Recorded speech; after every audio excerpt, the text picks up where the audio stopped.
출애굽기 30장입니다. 앞서 성막을 건설하는 지시사항에서 빠진 내용을 보충하고 있습니다.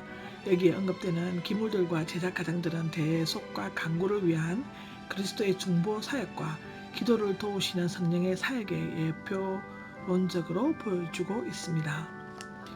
첫 번째 나오는 것은 1절에서 10절까지인데요. 분향단입니다. 분향단은 27장에 이어 다시 성막 기물에 대해 설명하면서 분향단의 모양과 규례에 대해 설명하고 있습니다. 분향단이 25장에서 다루어지지 않고 여기에서 다루어지고 있는 것은 분향단을 관리하는 향을 사르는 것은 제사장의 고유 직무이기 때문이다. 이 분향단은 에스겔의 성전에는 없지만 수룹바벨 성전에는 금향로라는 명칭을 가진 분향단이 있었다. 이 기록 또한 히브리서 9장 4절에 나온다. 분향단은 아카시아 나무에 순금을 입혀 직육면체로 만들었고 윗면 네키팅이에는 번제단처럼 뿔이 있었고 번제단과 떡상 언약궤처럼 운반용 금고리와 장대가 있었다. 영적인 의미로는 아카시아, 뿔, 순금, 금태, 장대이지만 분향단은 지성소 입구의 휘장 앞쪽 즉 상과 등잔대 중간 전면에 있었는데 이것은 속죄일의 대제사장이 향단에서 향을 지성소로 가지고 들어가기 때문일 것이다. 아론은 등잔대 위에 등불을 돌볼 때 하루 2번씩 이 단 위에서 향을 살라야 했는데 이 단 위에는 다른 제사를 드려서는 안 되었다. 1년에 한 번씩 속죄일에 아론은 제단 뿔에 수송아지와 염소의 피를 뿌림으로써 제단을 속죄 즉 정결케 해야 한다. 분향단은 기도를 상징하는데 그리스도께서 하나님 앞에서 성도를 위해 중보기도를 드리며 성도는 성령의 빛 아래 말씀을 묵상하면서 하나님께 기도드린다. 이 기록 또한 히브리서 7장 25절에 나와 있다. 그리고 누가복음 1장 10절, 요한계시록 5장 8절에도 나온다. 특히 아론이 분향단에서 향불이 꺼지지 않도록 한 것은 기도가 계속되어야 함을 나타내며 분향단의 향의 모양이나 그 향 피우는 방법과 시간이 정해져 있는 것은 자신의 생각이나 방법이 아닌 하나님을 지시하신 방법으로 하나님께로 나아가야 함을 나타내고 있다. 이 기록 또한 잠언 12장 15절에 나오고 있다. 속전 반세계대 제사 제도입니다. 11절에서 16절 20세 이상 된 모든 남자 공복무의 의무가 있었음.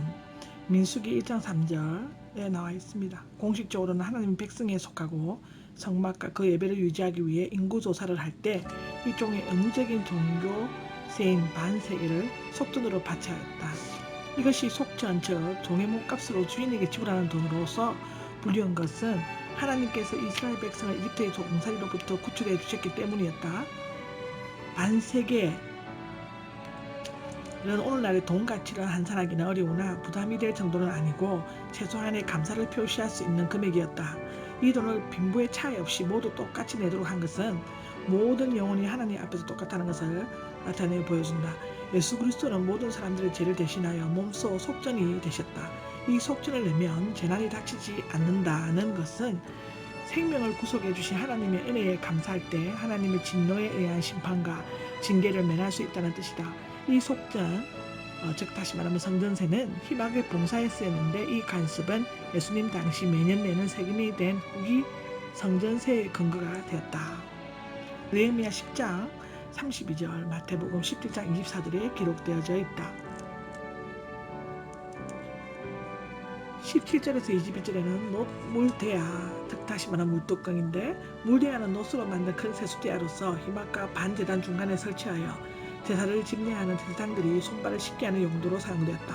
근동지방은 무더운 기후에다 흙과 먼지가 많기 때문에 집마다 돌이나 토기로 만든 항아리에다가 물을 담아두고 손이나 발을 씻었다.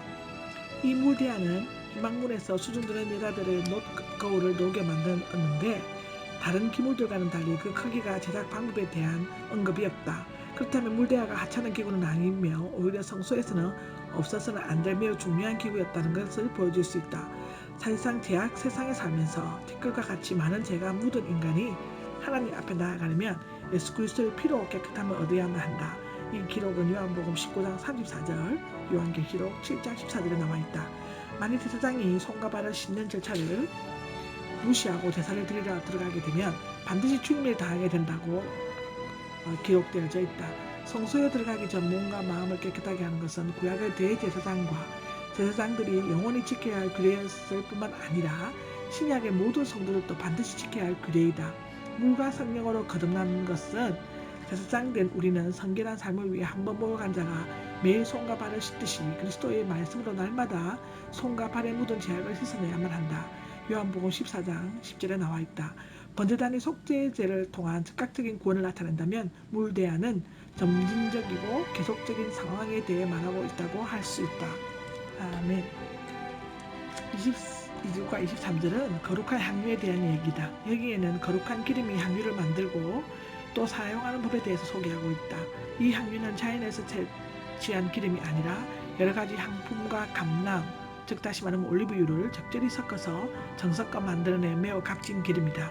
여호와께서는 향기나는 이 기름을 거룩히 구별하셨으며 모든 기구들과 제사장들에게 발라 하나님 앞에서 거룩하게 선별하는 데 사용되었다.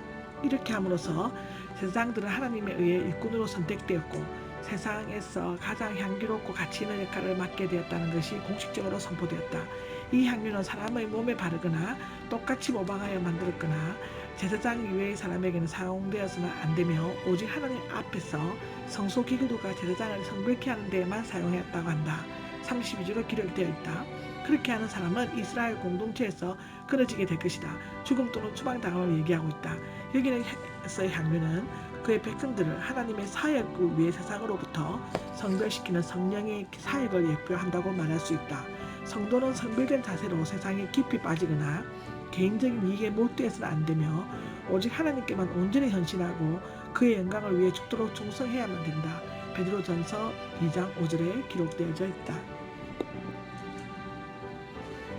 거룩한 향기는 34절에서 38절까지 기록이다. 이것은 앞부분에 언급된 분향단과 연결되는 내용으로서 향을 만들고 관리하는 것에 대해서 소개하고 있다.